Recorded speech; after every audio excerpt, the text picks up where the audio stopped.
Welcome to Family History Mysteries, a podcast that tells the stories uncovered through family history research, the unexpected stories of everyday people. I am an avid family historian who has been compiling my family tree for over 15 years, with nearly 20,000 people recorded in my trees. And please put a review on my podcast. That will certainly help in getting the word out there and creating more listenership.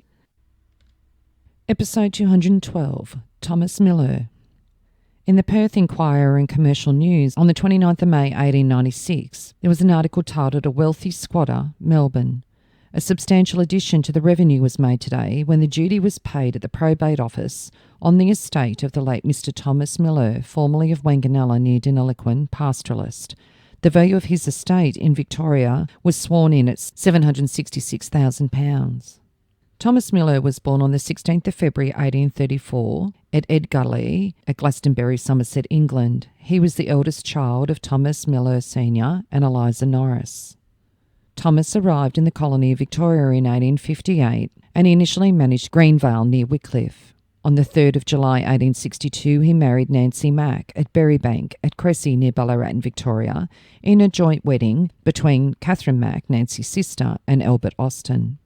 Albert Austin's name will be mentioned several times in this episode, and I've created a bonus episode as he was an interesting man all in himself with quite an influential family in the early pastoralist industry in Australia.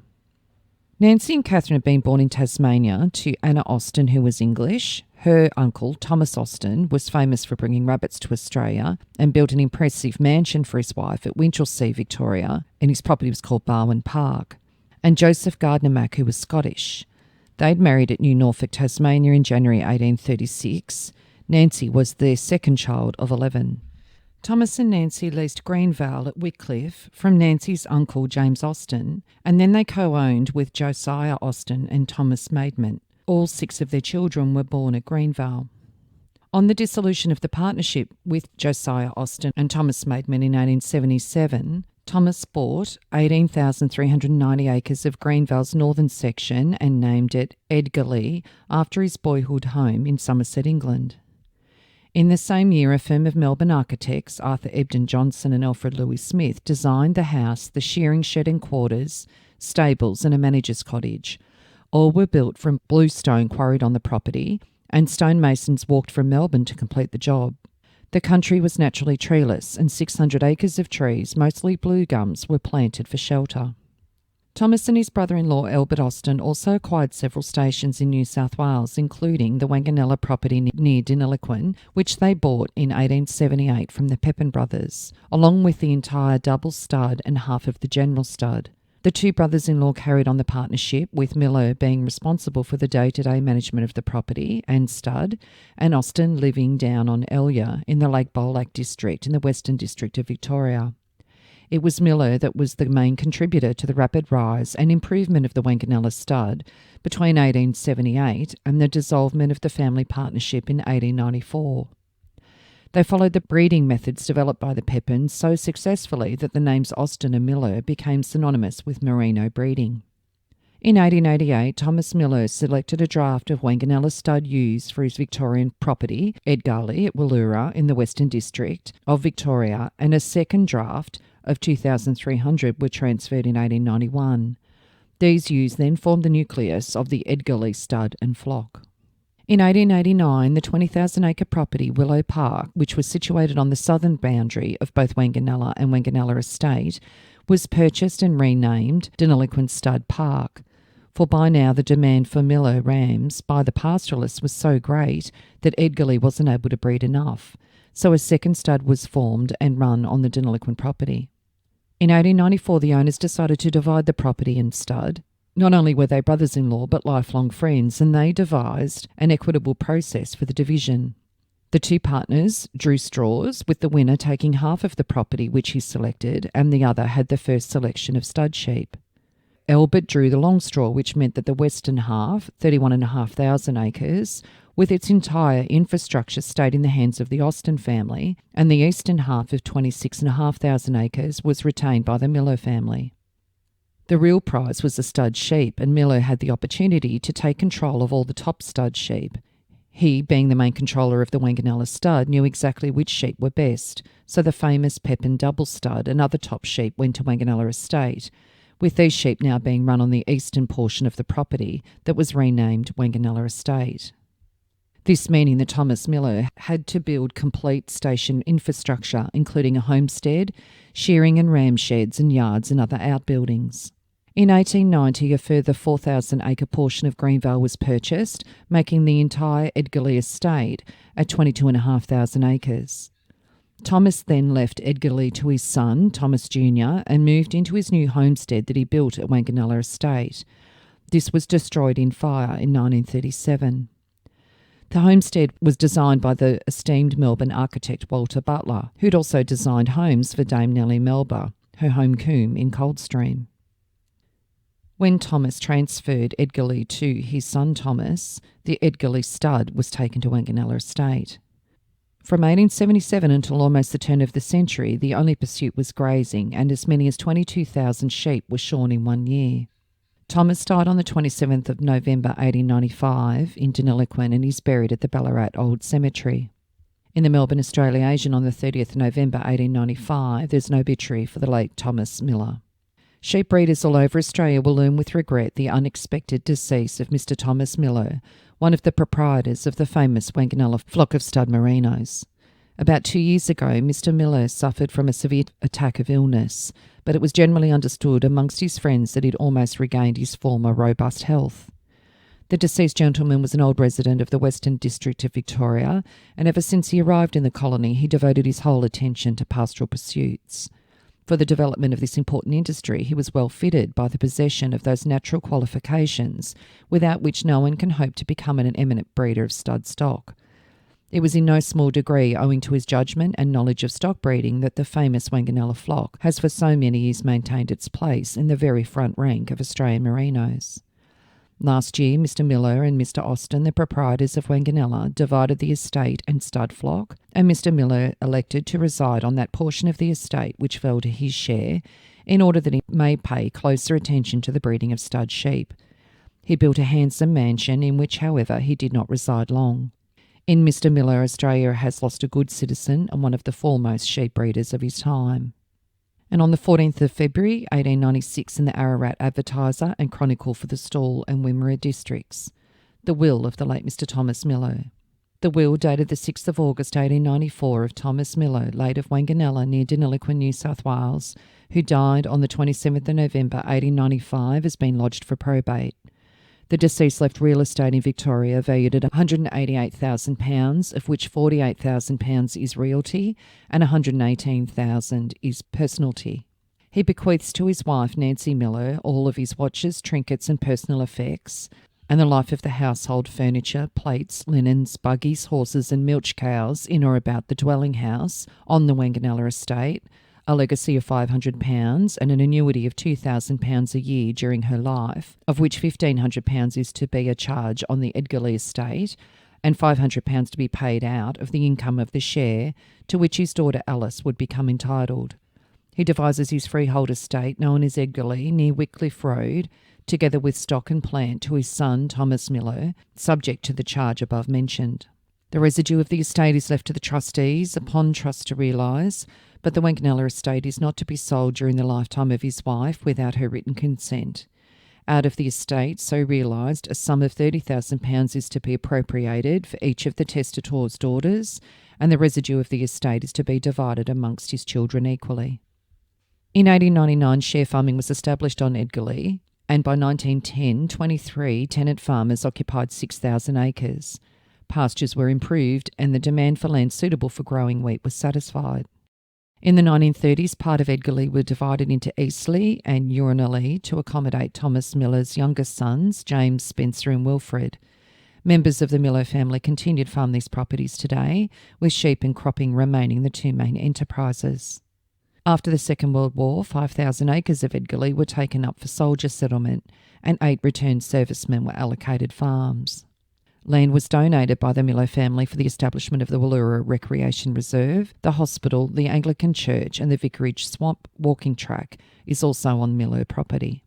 In 1978, the Miller family celebrated their centenary of merino breeding with the sealing of a time capsule at Butterbone Stud Park, a property they owned at Warren in New South Wales. After the sale of Butterbone, this time capsule was relocated to Edgarley, where it will be opened in 2028. In the year 2000, Pat Miller established Stud Park South Merino Stud, based at Edgarley, with the foundation, ewes and rams purchased from Butterbone. While Stud Park may be a relatively new stud, the Pepin genetics it carries are part of the merino folklore dating back to 1878, and Pat is proud to continue the family's long tradition of breeding merino sheep. After the death of his father in 1895, Thomas Jr. transferred the Wanganella Estate special stud ewes to Deniliquin Stud Park in order to build up the quality of that stud. Between 1895 and 1910, Thomas Miller Jr. controlled Wanganella Estate, and he transferred a great percentage of his stud to Stud Park and then moved Stud Park sheep onto Wanganella Estate. This decision proved to be very advantageous for the ensuing years of Stud Park. It created some of the highest price sales of stud rams in the history of the Australian merino industry, with the world record price in 1906 for Donald Dinny, a 5-year-old ram, and in today's dollar terms it would represent several million. And in 1924, the ram Sir William was sold for another world record price, for over the $1 million mark in today's money. In 1910, Wanganella Estate was sold to the Faulkner family, and so ended the Miller family's 32-year connection with the property. After the sale of Wanganella Estate, 2 properties, Colkey and Willaura, of 40,000 acres in the Jerilderie district, were purchased by Thomas Miller Jr. and named Deniliquin Stud Park North, with a second stud being formed, with the transfer of half of Stud Park stud ewes. After World War I, Thomas Jr.'s son, Thomas Miller III, was taken in as an equal partner, and in 1937, when Thomas Jr. split Edgarley between his 3 youngest sons, his son, Thomas III, was given Stud Park and Stud Park North.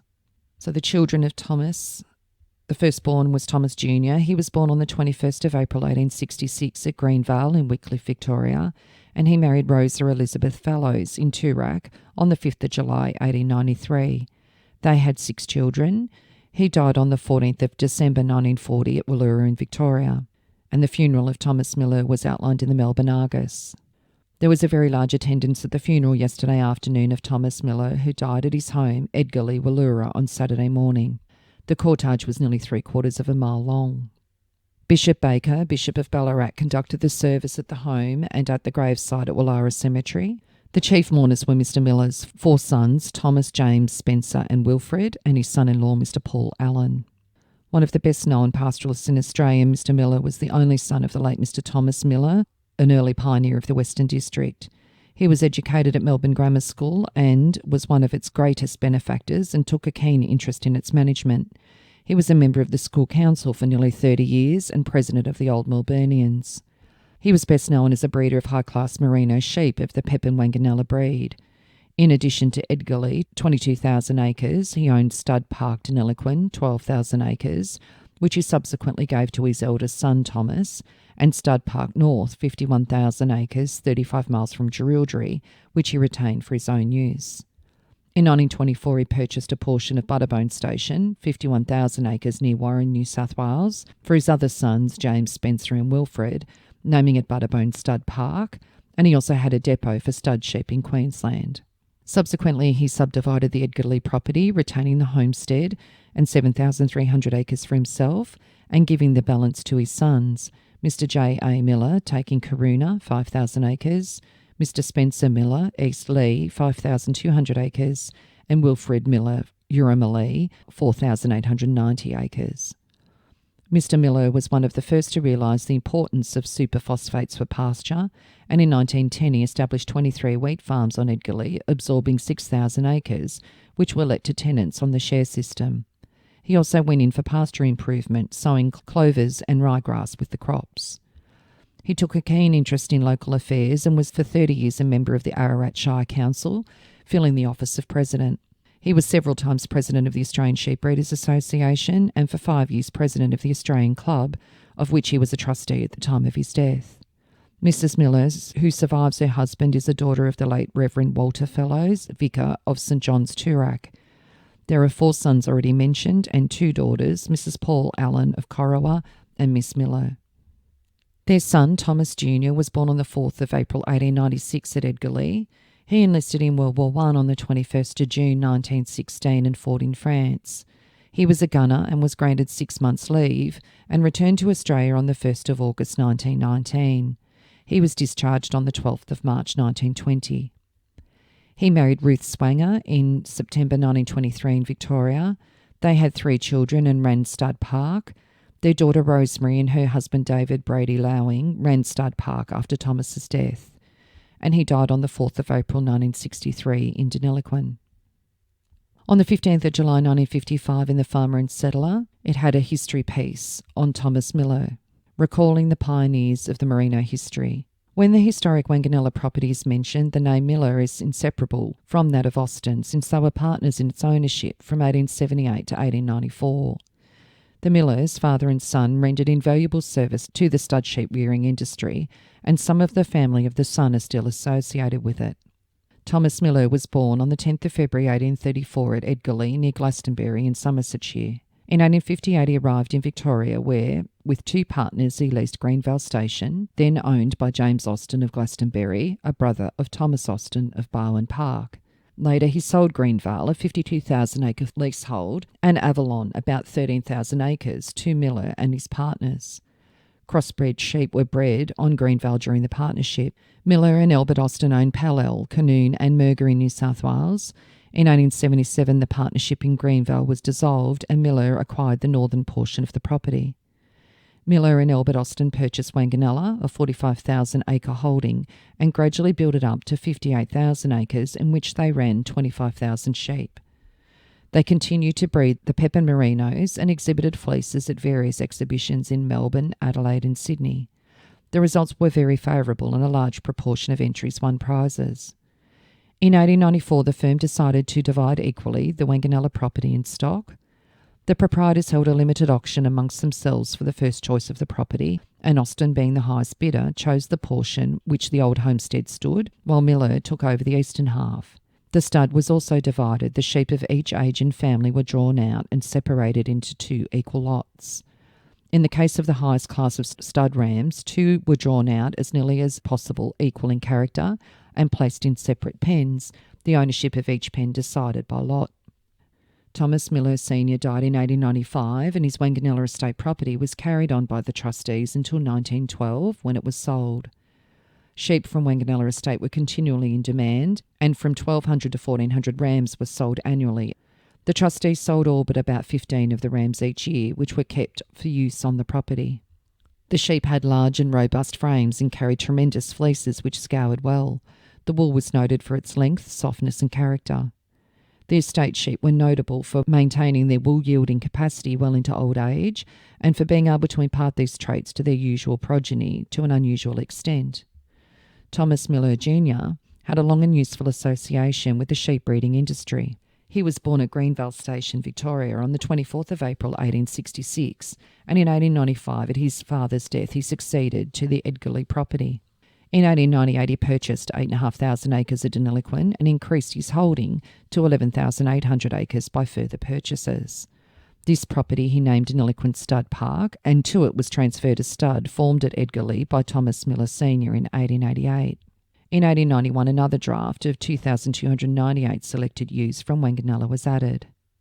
The first stud ram used was Woolscourer, an animal that gave fleeces which in the aggregate produced over a period of 3 years more wool of greater money value than any other sheep that was shorn and scoured up to 1904. When Thomas Miller Jr. purchased Deniliquin Stud Park in 1898, the pick of the Edgarley stud sheep, 2,500 of them, were sent to the new property. The sheep in the stud were bred to produce a more uniformly robust wool than was usually sought in most Riverina flocks. This type was selected by the proprietor as better adapted to conditions in Central Australia than sheep growing a finer, perhaps more attractive type of wool. The property of 8,000 acres carried 4,000 sheep. Stock from the property brought high prices. Of 4 famous sires, Stud Park No. 10 was sold for 2,500 guineas, Sir William, Lord William and Donald Dinny. Miller was the first owner of Pepin Wanganella sheep to realise 1,000 guineas and over for a ram. In 1924, he purchased for his three younger sons a 50,000-acre property, Butterbone Station near Warren, and gradually stocked it from Deniliquin Stud Park North. The new stud was named Butterbone Park Stud and is still carried on by the Millear brothers. In 1919, Thomas Millear presented Deniliquin Stud Park to his son, also named Thomas. Thomas Millear acquired Colkey, a 26,000-acre property north of Jerilderie, and named it Stud Park North. He also purchased 2,500 acres from Sir Samuel McCaughey, and the two holdings carried 22,000 sheep. His son Thomas was a partner in these properties. The Edgarley property was divided amongst Thomas Millear's younger sons, while he retained 7,500 acres for himself. Thomas Millear was a member of the Ararat Shire Council for 19 years. For many years he was a member of the Australian Sheep Breeders Association. He was a generous donor to the Melbourne Church of England Grammar School and created the Millear Education Fund to assist in payment of fees when misfortune falls on the parents of scholars. He also founded the Rosa Elizabeth Millear Scholarship in honour of his wife to provide education facilities at a university or technical college for sons of old Melburnians after leaving the Church of England Grammar School. And on the 15th of November 1966, in the Berrigan Advocate, Stud Park North sold at auction. Stud Park North, one of the finest merino grazing properties in the Riverina, comprising of 21,600 acres, was sold at Melbourne Wool Exchange on the 4th of November for $622,200, or $28.70 per acre, for the estate of Mr. Thomas Millear. The sale of Stud Park North, which is 35 miles north of Jerilderie, created great interest and was attended by owners of many of the surrounding Riverina properties. It was established in 1878 by Thomas Millear on sheep drawn out of the original Pepin Merino stud flock. In the intervening 88 years, the stud has been carried on by three generations of Thomas Millear, the third of whom died in April 1963. The fourth generation of Thomas Millear breeds his share of the Stud Park North stud at Delta. Under the conditions of the sale, the buyer of Stud Park North had the option of buying the entire merino stud of 9,000 sheep. And on the 22nd of March 1978 in the Australian Woman's Weekly, 500 guests were invited to the Millears' centenary party. The Millears were celebrating their centenary. It was 100 years ago that the shrewd, heavily whiskered Thomas Millear teamed up with Albert Austin to buy the famous Pepin Brothers merino stud at Wanganella. The family have been riding on the sheep's back ever since, down in Victoria's Western District in the Riverina and here in Warren. It was at Warren in 1924 that the shrewd, lightly whiskered Thomas Millear Jr. picked up 52,000 acres of prime land he called Butterbone Stud Park. In early February, there was a 2-day celebration at Butterbone to celebrate the history and the sheep.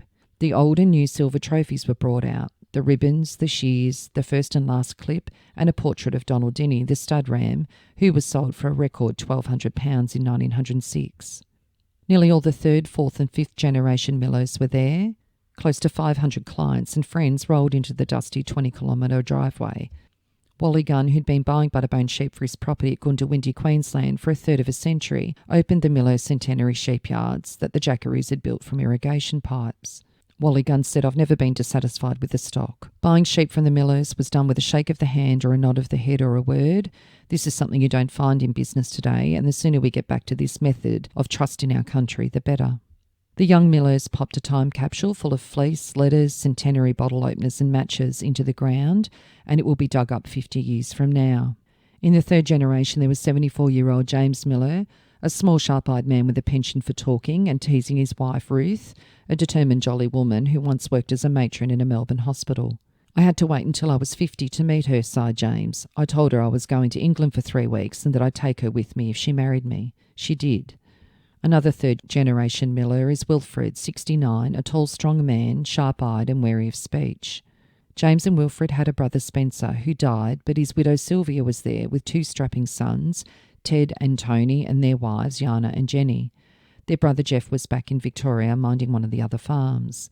Their sister Sue was there with her husband, Naval Captain David Martin. They'd travelled up from Canberra for the celebrations.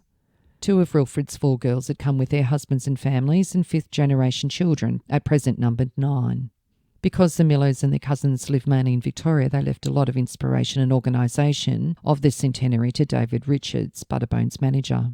David Richards said, "This is some of the best breeding country in Australia. There is such a balance of herbages and grasses that there's always something different for the sheep to eat." Butterbone feeds 16,000 stud merinos, 240 shorthorns, 1,430 commercial cattle and 71 horses.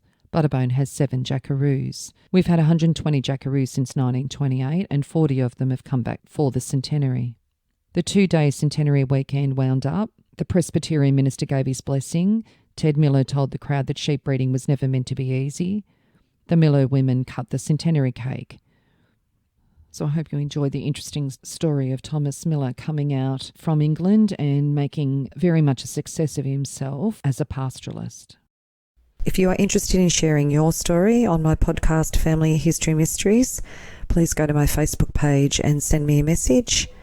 If you would like some assistance in filling in the gaps in your family tree to see what mysteries you solve, please get in touch.